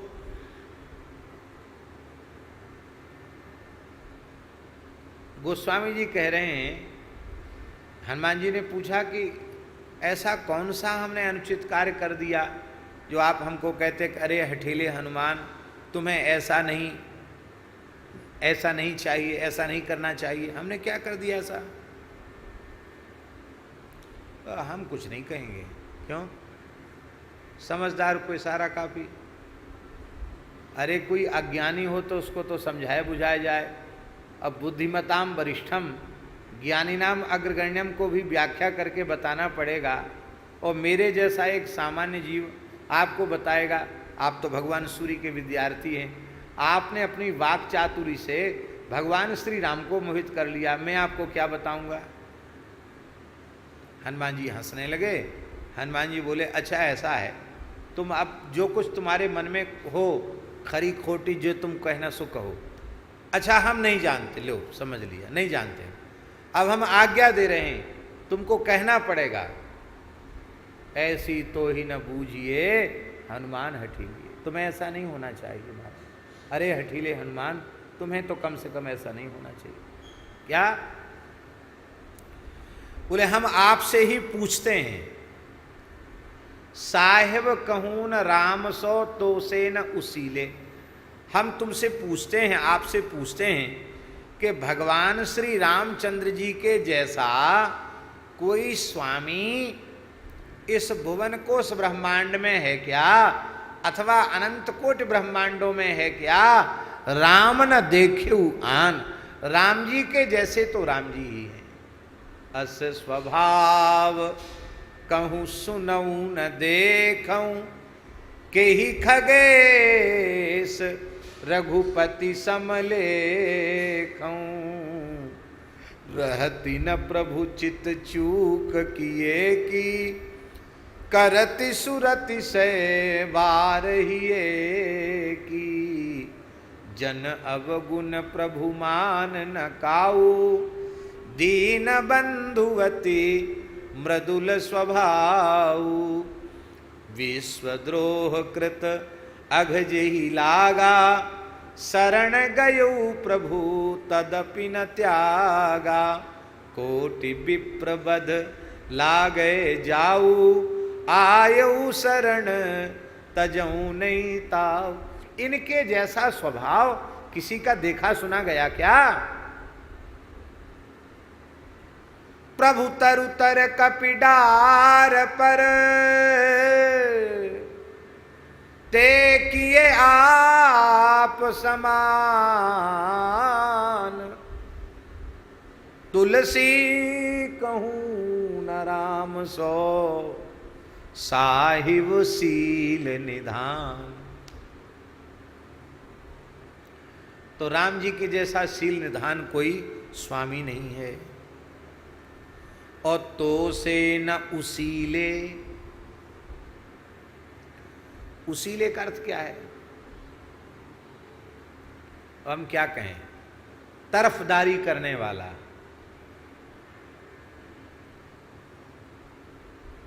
तरफदारी होती ना, तरफदारी तो जानते हैं ना। आपको कोई काम, मान लो इनको कोई काम बनाना है और हमारे पास तक इनकी पैठ नहीं है,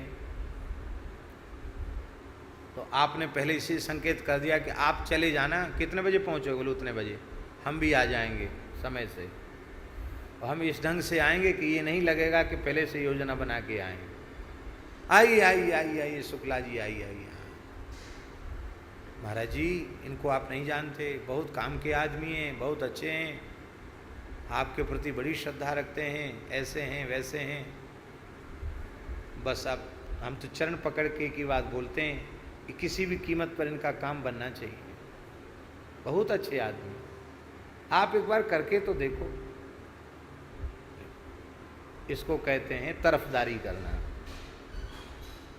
सिफारिश करना। संस्कृत में कहें तो पुरस्कार।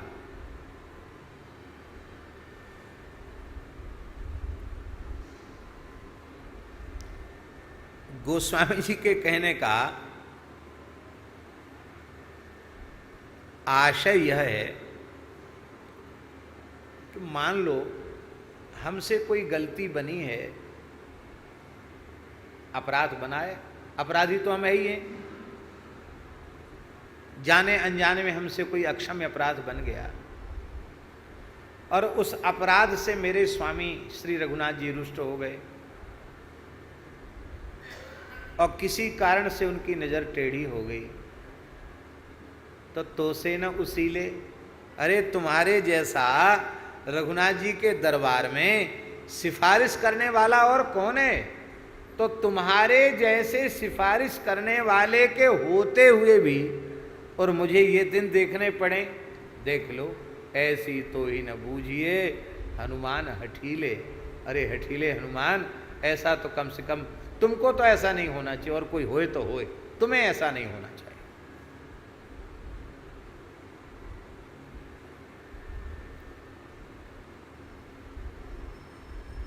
कितनी बढ़िया तरफदारी करते हनुमान जी। अभी राम जी ने सुग्रीव को देखा तक नहीं है और हनुमान जी परिचय क्या दे रहे हैं? नाथ शैल पर कपिपति रही, सो सुग्रीव दास तब अहई। हे नाथ, इस ऋषिमुख पर्वत पर कपिपति सुग्रीव रहता है, सुग्रीव जी रहते हैं। अच्छा एक बात बताओ, कपिपति बाली है कि सुग्रीव? बोलो।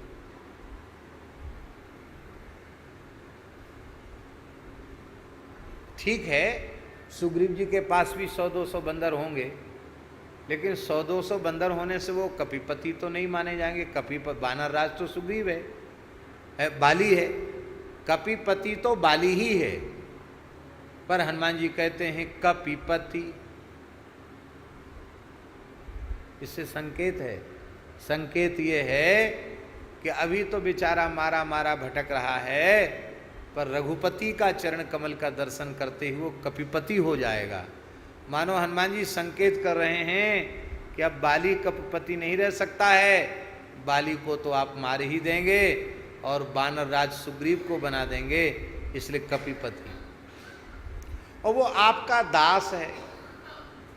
दास तो कहते सेवा करने वाले को, वो तो दर्शन तक ठीक से किया नहीं, दर्शन करके भी जिसके मन में मैल आ गया, पठवा होए बाली मन मैला, है भागो तुरत तजो यह सैला, ऐसे सुग्रीव को कहा सो सुग्रीव दास तब आही, वो सुग्रीव तुम्हारा दास है। इसका मतलब है हनुमान जी झूठ बोले कि नहीं, हनुमान जी जानते हैं जीव मात्र भगवान श्री राम का दास है और भगवान जीव मात्र के स्वामी हैं।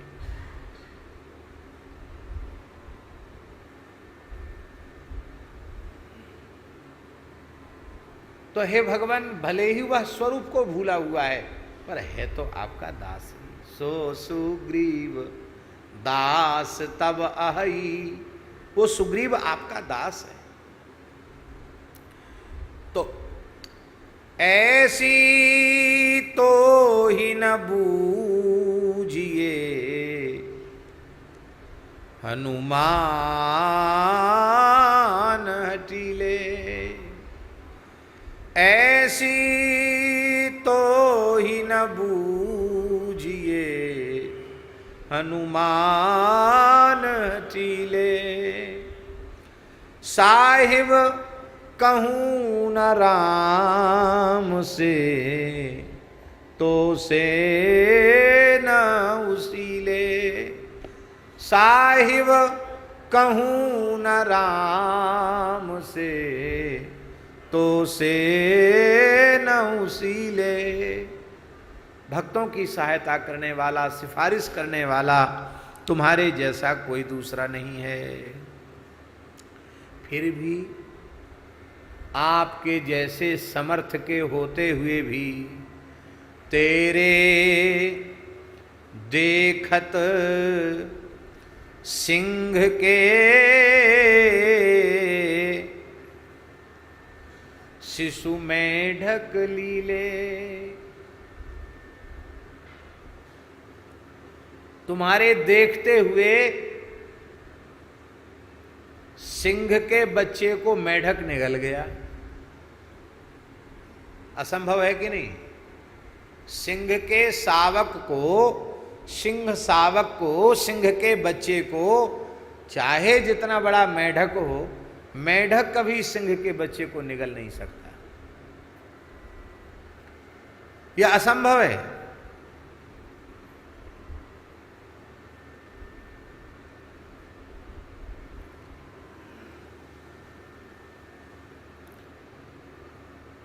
फिर भी संभव हो रहा है। हम तो सिंह शिशु हैं, राम जी सिंह हैं,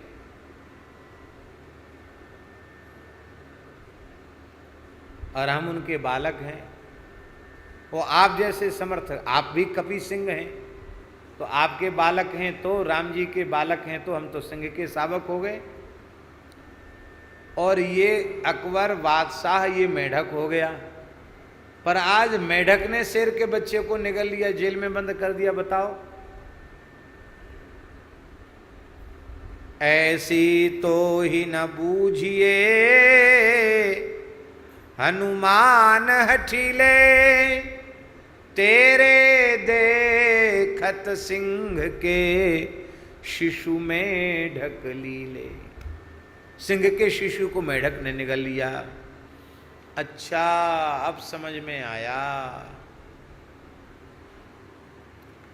लगता है कलयुग को राम जी ने पावर ज्यादा दे दिया है।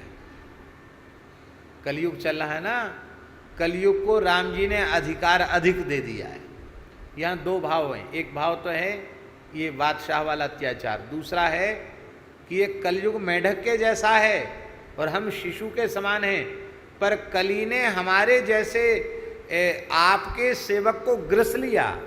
ध्यान में ही बात। तो कलयुग की इतनी हिम्मत हो गई जो राम सिंह के शिशु को, कपि सिंह के शिशु को, और उसने निगल लिया। आप देखते रह गए, आपके देखते देखते ऐसा हो गया। कम से कम ऐसा तो नहीं होना चाहिए। हाँ, पर निगल तो लिया। तो इस निगलने को देख करके यह अनुमान तो करना ही पड़ेगा। अनुमति होती ना, अनुमति, ये अनुमति करनी पड़ेगी क्या कि हनुमान जी का प्रभाव है तो सही, इसमें कोई संदेह नहीं है, किंतु कराल कलिकाल है। कलयुग का धर्म तो, कलयुग का धर्म भी तो राम जी के द्वारा ही बनाया गया है। कलयुग को शक्ति सामर्थ्य तो राम जी के द्वारा ही दी गई है। लगता है इतना पावर राम जी ने कलयुग को दे दिया कि तेरे जानत हो कलि तेरऊ मन गुणगन कीले। ऐसा लगता है मानो कलयुग ने तुम्हारे गुण गणों को जानकर भी सबको कील दिया। कील देना जानते ना, माने बंधन में कर दिया, अब वो प्रकट नहीं हो रहे हैं। इसका मतलब राम जी तक आपका चमत्कार था, द्वापर तक भी था, लेकिन कलयुग के आने पर आपके भी प्रभाव को कलयुग ने कील दिया है। आप भी अब कुछ नहीं कर रहे हो, निष्क्रिय सिद्ध हो रहे हो। बोलो भक्तवत्सल भगवान की जय।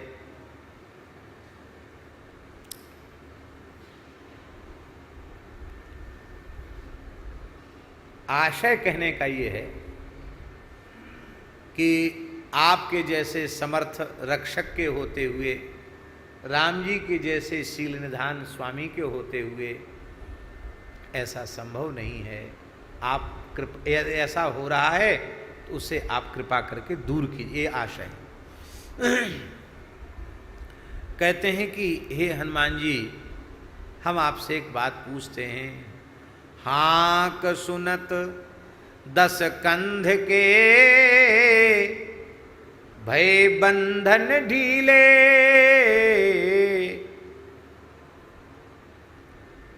आपकी गर्जना सुन करके रावण के होश हवास उड़ गए, उसके बंधन ढीले हो गए। बंधन ढीले होने के कई तात्पर्य हैं। बंधन ढीले होने में भयभीत हो गया रावण, उसके होश उड़ गए। पर एक अर्थ ये है कि हनुमान जी ने जब जोर की गर्जना की तो रावण के बंधन ढीले हो गए। इसका मतलब ऐसे हो गए, सुकुड़ गया रावण डर के मारे, सुकुड़ गया तो उसके बंधन ढीले हो गए। अब इसकी व्याख्या आप लंबी चौड़ी कर सकते हो। जब बंधन ढीले हुए, माथा ढीला हुआ तो मुकुट गिर गया, बाजू बंद गिर गए, कवच गिर गया, और महाराज ये धोती भी खिसक गई। बोलो वृंदावन बिहारी। सब तरह से रावण को नंगा कर दिया आपकी एक गर्जना ने। तो महाराज ऐसी आपकी गर्जना, ऐसा आपका प्रभाव, सो बल गयो किधों। हे हनुमान जी, हम आपसे पूछते हैं कि वो बल कहीं चला गया है क्या? कहाँ चला गया वो बल? अथवा नहीं गया है, आप में वो बल है तो अब गर्व गहीले। लगता है या तो सुनते सुनते ज्यादा आपकी प्रशंसा कर दी गई, ज्यादा बड़ाई आपकी कर दी गई। तो कई बार ऐसा होता है कि प्रशंसा सुनते सुनते भी किसी को गर्व गहीला हो जाता है, अहंकार हो जाता है। लगता है अब आपने भी इतनी प्रशंसा सुन ली कि अब दीनों पर दया करना भी आपने छोड़ दिया है, आश्रितों की रक्षा करना आपने छोड़ दिया है। क्या आपको अब भारी गर्व हो गया है? सेवक को पर्दा फटे,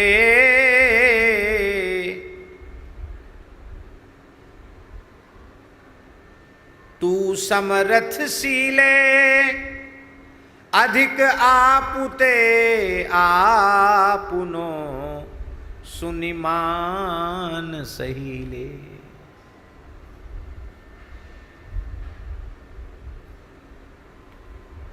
सरलार्थ इसका ये है कि सेवक का पर्दा फट रहा है। फट गया पर्दा। पर्दा सामने लगा हुआ है तो पर्दे के भीतर सब छिपा हुआ था, और पर्दा ही फट गया तो सब कुछ उजागर हो गया। पर भगवान आप इतने समर्थ हैं कि आपके सामने मेरा पर्दा कोई फाड़ नहीं सकता, और मान लो फाड़ भी दिया गया तो आपकी एक नज़र में वो सिल जाएगा। छत विच्छत फटा हुआ पर्दा भी उसकी सिलाई हो जाएगी।